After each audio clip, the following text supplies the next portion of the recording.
بعد غياب أيام معدودة رجعت أفكركم بحكاية وونج، وكالعادة قبل ما نبدأ خلينا نصلي على رسولنا الكريم صلى الله عليه وسلم. كنا شفنا في أحداث السابقة بطلنا وونج طالب الثانوية اللي بيمتلك قوة روحية عالية جدا، وبسبب إنها لو خرجت ممكن تأذي اللي حواليه قرر يخبيها لحد ما ظهرت سو في حياته واللي شقلبت كيانه من وقت ما وقعت في حبه لشوشتها يعني. بس هو ولا الهوى، كل الحكاية إنه بيقرب منها بعد ما عرف إنها معرضة للقتل.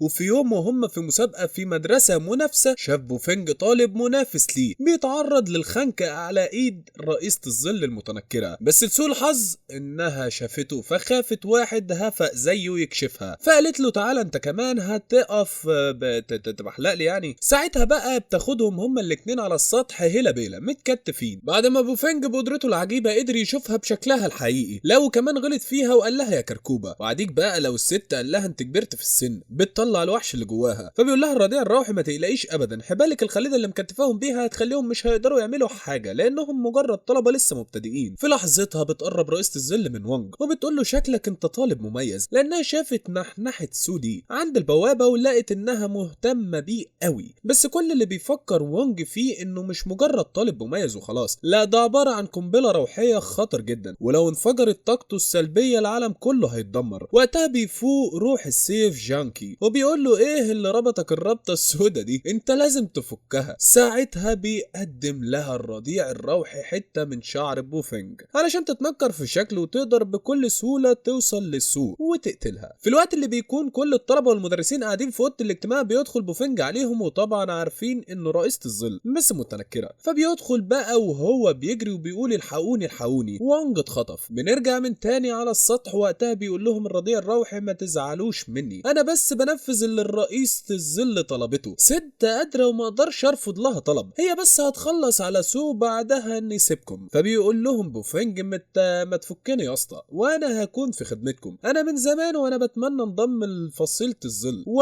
ولو فكتني هقول لك على كل حاجه اعرفها. فبيقول له الرضيع الروحي انت واد نبيه وذكي، ولو فعلا بقيت مننا الرئيسه هتفرح بيك قوي، وبنعرف انه مجرد سواق بس عنده قدره روحيه قويه جدا مش بيحاول يبينها قدام حد. وبنرجع لبوفنج وهو بيحكي اللي حصل بانه كان مستخبي جنب الحيطه وشاف ست مزه قوي بتجر وونج وهو مربوط على الارض وبتختفي بيه، فاول لما شافها جه على طول علشان يبلغهم. فبيفكر تشو كده وبيقول على مواصفاتها، واول لما بيتاكد ان هي بيعرف انها رئيسة الظل فبتقول لهم بان ان في فصيلة الظل هزمهم قبل كده في مدرستهم من فتره، لكن شي بتتعصب عليها وبتعرفها ان مدرستها امان الامان وان فريقها يقدر بكل بساطه يحل المشكله. فبيطلب تانج من ياشا بي تعرف له مكانها، فبتقول له ان وونج طاقته الروحيه ضعيفه جدا بسبب قدره تحديد انه قريب منهم بمسافه 5 كيلو. فبيعرف حارس سو ان هم في المبنى القديم والمكان ده مهجور، فاول حاجه بيعملها انه بيشيل سو هيلا بيلا وبيقول لهم انه ما يقدرش يخاطر بحياتها والا رئيسة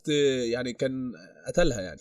بس ساعتها بيتفاجئوا بسو قدامهم وهي بتقول لهم انها بنت عيلة الفلاتر وما يهمهاش ابدا تخسر في المسابقة، بس كل اللي عارفاه ان وونج ده اعز اصحابها وما تقدرش ابدا تشوفه في محنة وما تساعدوش، وبتقرر تحارب علشانه حتى لو هتخسر حياتها. فبيبص لها الحارس كده وبيفتكر لما كانت صغيرة وماسكة فيه وبيقول ياه البنت الصغيرة كبرت وقدرت تاخد قرار بنفسها، وفي ثانية الا ثانية بتاخد كل الحرس وزمايلها وبتروح بيهم على مكان وونج. وبنرجع على السطح، وقتها بيحاول بوفنج يلاقي حل فبيطلب من وونج يستخدم قوته وانه شافه لما عالج ايد تشاو ورجعها لطبيعتها. بس وسط كل ده وونج بيكون في سابع نومه ومش دريان باللي بيحصل، لكن لما بيفوق بيشوف الرضيع الروحي بيقرب عليه بيضرب برجليه في الارض. في لحظتها بتجري سو مع باقي زمايلها على المبنى المهجور وبتتصدم لما بتشوف وونج مربوط ومتعلق. اما ياشا بي بقى فبتحذر تانج من بوفنج وبتقول له انه تصرفاته غريبه من وقت ما طلعوا ولازم يخلي باله منه. ولما بيشوفوهم الرضيع الروحي بيقدر بقوته الروحيه يجلب فرسان باسلحتهم ويهجم على سو، وساعتها بتحاول تدفع عن نفسها وبتحارب بسيفها وال13 نسخه اللي معاها. بس اللي بيحصل ان تشو بيقدر كالعاده يهزم السواق العجوز، وطبعا بعد ما وونج قدر يمحي اللي حصل ويفهمه انه هو اللي انقذه، وبتيجي الصحافه وبتصور معاه. وقتها بيقول لهم ان الرضيع الروحي مات من اكتر من 100 سنه لكن دي روحه وقدر يخلص الناس من شرها. وقتها بيقول جانكي لوونج يطلب من الناس يساعدوا بوفنج بدل ما هو مرمي في الحفره كده، كده، فبيقول له ملوش داعي والأحسن يفضل جنبه لحد ما يفوق. أما بالنسبة للمسابقة ووجوده جنبه فهي انتهت تماما. بعد شوية بينزل من السطح وبيجري تشاو وجو هاو عليه وهم فرحانين بسلامته، وبنعرف ساعتها ان وانج كانت عنده خطة، وهي ان بوفينج لو ما شاركش في المسابقة مع كده انها تتلغي، وبكده هو يقدر ما يشاركش قبل ما تحصل كارثة بسببه. بس اللي ما كانش عامل حسابه انه تأهل من تاني للمسابقة، وهناك شاف بوفينج مع الفريق التاني، وده بيخليه مش قادر يفهم اللي بيحصل. اما المدير بيطلب من المشاركين يحطوا تليفوناتهم وبيشرح لهم القواعد المسابقة، وهي ان هم اول لما يوصلوا للهيكل المطلوب كل اللي عليهم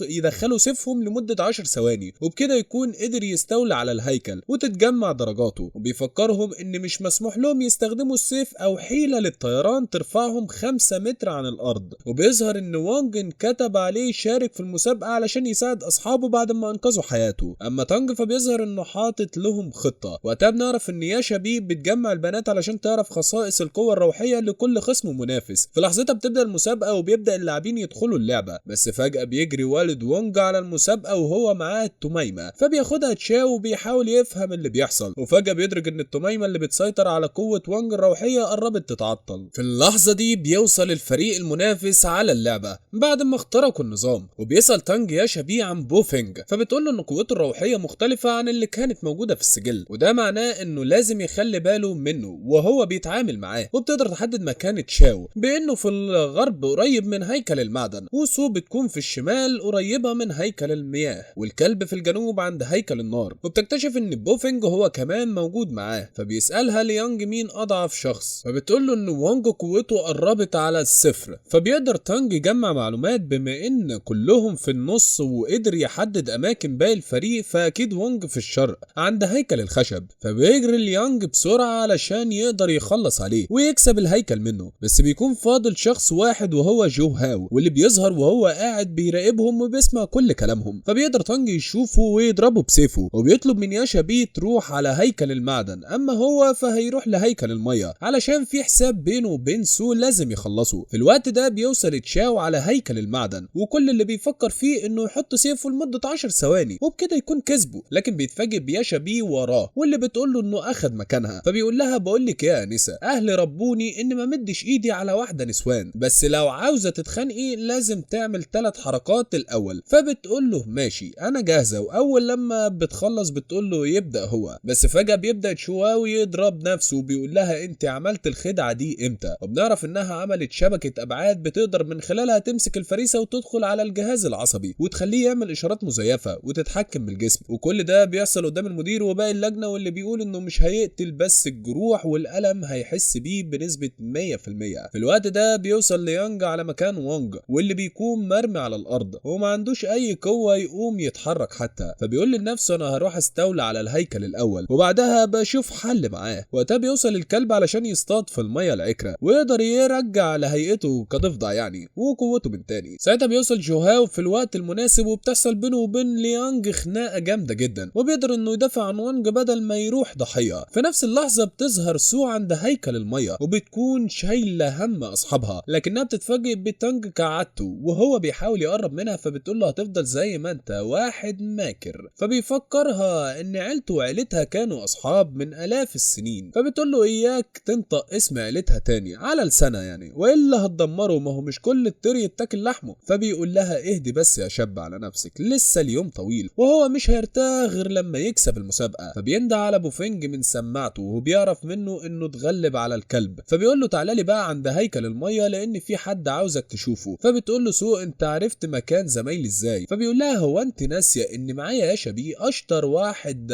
تقدر تحدد لي المواقع ولا ايه؟ لكنها بتتفاجئ لما بيعلنوا ان هيكل المعدن استحوذ عليه، وبتدرك ان تشاو ما قدرش يحافظ على مكانه. فبتقول لنفسها ما بدهاش بقى ولازم احارب علشان اكسب في المسابقه، وبتمسك سيفها وبتقرر تعمل رقصه المحيط. لكن تانج بيطلع عارف كل حركاتها وبيحول الميه لتلج قبل ما تهجم عليه، وطبعا ده بيأثر عليها وما بتبقاش عارفه تفكر لانها عاوزه تخلص منه قبل ما بوفينج يوصل. وقبل ما تخلص كلامها بتلاقيه في وشها وسادد عليها كل الاماكن، بس هي بقوتها السلبيه بتقدر تحمي نفسها وبتهرب منهم. فبيقول لها تانج ان قوتها اكبر منه وبيطلب منه يدور عليها ويلاقيها وهو هيحط سيفه في الهيكل. ساعتها بينده عليه وبيقول له ما يهمنيش انت مين، كل اللي يهمه انه يسمع الكلام، وبعد لما يفوز في المسابقة هيحقق له امنيته. وبيقدر تانج يحط السيف وبيكسب، لكنه بيتفاجئ ان هيكل الخشب الفريق المنافس استحوذ عليه. وعلشان نعرف اللي حصل بنرجع بالوقت عند هيكل الخشب. ساعتها بنشوف جوهاو وهو بيحارب ليانج بخدعة، وهي خدعة الكلمات، وبيقدر من خلالها بالكلمات اللي بيقولها تطلع على هيئة خشب ويحاربوا بيها. اما وونج بيكون قاعد على الارض مش قادر يحارب بسبب التميمة اللي خلاص بتضعف. بس فجأة بيجري الكلب ناحيته وبيعضه من رقبته علشان ياخد من طاقته السلبية. بس اللي محدش يتوقعه ان وونج يقدر يتحكم في طاقته، وعمل خدعة وهي انه يكون انسان على هيئة كلب، وبيقدر بكل بساطة يهزم ليانج لان قوته اضعاف قوة اي حد تاني. وفي الوقت الحالي بيتفاجئ تانج لما بيعرف ان هيكل الخشب استحوذ عليه الفريق المنافس، فبتقول له يا شبيه ان قوة وونج اندمجت مع قوة الكلب. فبيتصدم من كلامها بعد ما بيعرف بالخدعة دي واللي كانوا مخبيينها على اخر دقيقة، وبيعرف حالا انه عنده هيكل النار. فبتقول له انها عندها هيكل المعدن، وتشاو لسه مرمي على الارض. اما جو هاو فعندها هيكل الخشب، وسو لحد دلوقتي مش قادرة تحدد موقعها. فبتعرفوا انها لازم تسيب الهيكل، وده لان وونج استحوذ على هيكل النار وجاي عليها. فمبيلاقيش تانج قدامه غير انه يبعت بوفينج على هيكل التراب لانه المركز الرئيسي، وبيطلب من ليانج يروح على هيكل النار بسرعة علشان يرجعه. وبيقول لنفسه ان هم لازم يهزموا وونج والكلب لان قوتهم اكبر من قوة اي حد فيهم. في لحظتها بيوصل وونج على هيكل المعدن وبيفوق تشاو وبيقدر ياخد الهيكل ويستحوذ عليه. بس بيتفاجئوا لما بيعرفوا ان الفريق التاني سابقهم بمراحل. فبيدرك ان تانج كان ماشي على استراتيجية معينة، علشان كده بيقرر يزود قوته وبكده يكون اسرع منهم. بس ساعتها بتكلمهم سو بتقول لهم ان جو هاو معاها بعد ما هرب من هيكل الخشب وقابلها. فبيزعلوا تشاو وبيقول له انت واحد جبان، ازاي ما قدرتش تهزمهم؟ ولما بتلاحظ سو ان هم هيتخانقوا بتقول لهم اسكتوا بقى، المسابقة مش معمولة علشان نكسب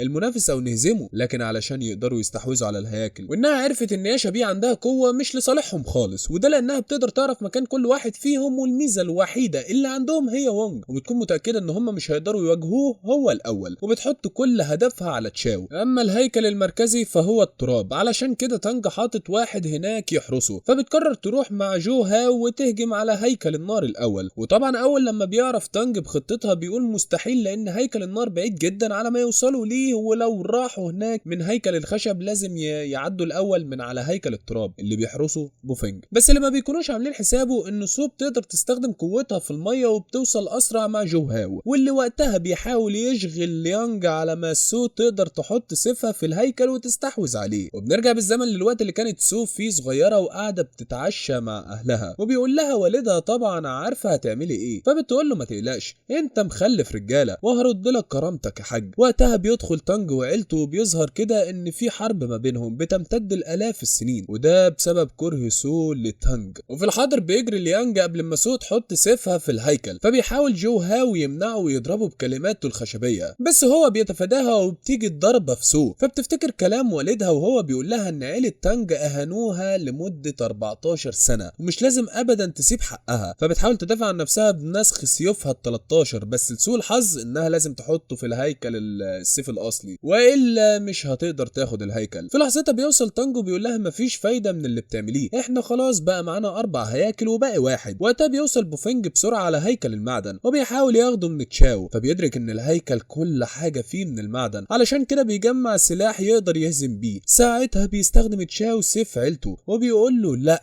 ده انا جامد قوي وما تقدرش تاخد الهيكل مني الا على جثتي وانا ميت يعني. وبنرجع لسو اللي بتلاقي نفسها متحسره، فبتطلب من جو هاو يسيبها لوحدها وهي هتقدر تتصرف. بس تانج بيقول لها انا مش عارف جايبه الثقه دي كلها منين يعني، ولا مش فاكره ايه اللي حصل زمان لما كنت بتعيطي كل مره هزمك فيها. وقتها بيخرج جو هاو سيفه المعمول من اسنان الشيطان الروحي، وده لان عنده قوه خارقه وما عندوش فرصه غير انه يستخدمه مره واحده بس. لكن في اللحظه المناسبه وطبعا ما لقاش انسب من الوقت ده يخرج فيه سيفه، واللي بيسحب كل السيوف معاه وبيقدروا يستولوا على معظم الهياكل ومن ضمنها هيكل الخشب. لكن في لحظتها ما بتقدرش رئيسة الظل تستحمل ابدا انها تتهزم، فبتخرج لشخصيتها الحقيقيه من جسم بوفينج. وبنرجع بالوقت قبل شويه، فبنشوف سو وهي بترسم خطه مع باقي فريقها، وبتقول لهم ان احسن نتيجه ممكن يوصلوا ليها ان هم ياخدوا هيكل النار وتشاو يحافظ على هيكل المعدن، وكده هتكون النتيجه 3-2 لصالحهم. بس برضو مش هيقدروا عليهم، علشان كده لازم يستخدموا حركه اضافيه لضمان فوزهم. وطبعا اللي هيقدر يقوم بالمهمه دي هو وونج. نرجع للحاضر بقى، بنشوف وونج قاعد قدام الميه وبنتنا ياشا بيه بتراقبه وبتقول لنفسها ان قوته زادت بعد دمجه مع الكلب، ولو اختار ان هو يروح لهيكل تاني هي هتقدر تاخد هيكل الميه منه. واول لما بوفنج بياخد هيكل المعدن النتيجه هتتحدد مين فيهم اللي هيكسب، بس ساعتها بتتصدم لما بتعرف ان الفريق المنافس اخد هيكل النار وهزموا تانج، ولو سو وجو هاو اخدوا الهيكلين التانيين كده النتيجه هتتحسب ليهم. وبنعرف ان وونج قدر يضحك على ياشا بيه، وده لما خرج بجسمه بسبب ان قوته ضعيفه، وقدر يستحوذ على هيكل الخشب، وفضل الكلب مكانه متنكر بشكله علشان يفضل تحت عين ياشا بيه. في الوقت اللي بيجري وونج فيه على هيكل التراب علشان يفوز بيه بيكون والده قلقان جدا عليه، وبنعرف انه من وقت ما كان طفل صغير اتعود انه يتجاهل كل حاجه زي النجاح والفشل ده، لان كل زمايله كانوا بيعتبروه مسؤول في كل حاجه بتحصل. وبيتقال ان وونج بيعاني من مشاكل نفسيه ده بسبب التميمه اللي كانت بتخليه يسيطر على مشاعره، علشان كده قلبه مقفول وعمره ما حس بالحب ناحيه اي حد حواليه. وقتها بيوصل للهيكل ويحط سيفه فيه بس ما بيقدرش يكمل لان التميمه مفعولها بيروح. ساعتها بتوصل سو وبتشكره على مساعدته ليها وبتمسك ايده وبتساعده وبيقدروا يغيروا النتيجه تماما. بس فجاه بتظهر من وراه رئيسة الظل وبتخرج روحها من جسمها وبتدخل في جسم وونج. في اللحظه دي بقى بيتحول وونج لواحد تاني وبيحارب رئيسة الظل، بس بيسيبها على اخر لحظه بعد ما بيقدر يرجع لشكله الطبيعي. ساعتها بيجري بسرعه على سو بيحاول يلاقي طريقه يرجع بيها الوقت، بس الكلب بيعرفه انها ضربته بقسوه لدرجه انها مزقت روحه. فبيقول له وونج مستحيل جسمها لسه دافي وبتتنفس ازاي مش بتتحرك، فبيقول له لانه وقف الوقت واول لما الخدعه تروح هتموت سو. فبينهار وونج وبيقول انه عاوز ينقذها حتى لو هيتخلى عن قوته الروحيه علشانها. فبيقول له الكلب انت مجنون ولا ايه؟ مفيش حد هيقدر يتحمل قوتك الروحيه غيرك. فبيعرفوا انه عنده استعداد يساعده ويفضل مجمد الزمن للابد، وبالطريقه دي هتقدر تكون موجوده والا يختار يرجع للعالم زمان يعني من وهو صغير. فينهار وونج بالدموع بسبب انه مش قادر يعمل لسو حاجه او ينقذ حياتها. ساعتها بيقول له انه مش هيقبل باي حل من الحلين دول وانه فكر وهيعيد تشغيل العالم من تاني. في اللحظه دي بيقدر وونج يعمل اعاده تشغيل للعالم من جديد علشان يصلح كل اللي حصل وكل حاجه ترجع لاصلها من تاني. ساعتها بيقول له جانكي ان ارواح سو اتحطمت لقطع ومفيش حد يقدر ينقذ حياه اتدمرت بالشكل ده. وبيقول له الكلب ان رئيسة الظل ضربتها بقسوه حتى حيلته في اصلاح الوقت مش هتنفع وعمر النتيجه ما هتتغير مهما عاد تشغيل الوقت. فبيسأل الكلب لو كان يقدر يتحكم في الزمن زي ما كان بيقول، فبيقول له انه قدرته تخليه يحول القوه الروحيه لشعاع متسارع بس العالم يكون ثابت. فبيقرر وونج يستخدم قوته الروحيه علشان يرجع بالزمن. فبيقول له الكلب انت اتجننت، ما تقدرش تعكس الزمن لان ده ضد قانون الطبيعه، وممكن ساعتها البرق يضربه. بس وونج بيكون فقد الامل وما عندوش اي حاجه ممكن يخسرها بعد ما خسر سو. في الاثناء دي ما بيقدرش الكلب يسيبه لوحده وبيدمج قوته معاه وبيخاطر بحياته علشانه. في اللحظه دي بيرجع وونج لاول يوم ليه في المدرسه، فبيشوف نفسه لما قابل الطالبه الاكبر منه واللي بيفضلوا يتريقوا على قوته الضعيفه وبيضربوه لانه ما دفعش فلوس مقابل حمايتهم ليه. بس ساعتها بيوصل تشاو في الوقت المناسب وبيتخانق معاهم هو وجو هاو وبيعتبروا وونج صديقهم من النهارده. في الفصل يعني بيحاول وونج يدور على سو لكنه مش بيلاقيها، حتى لما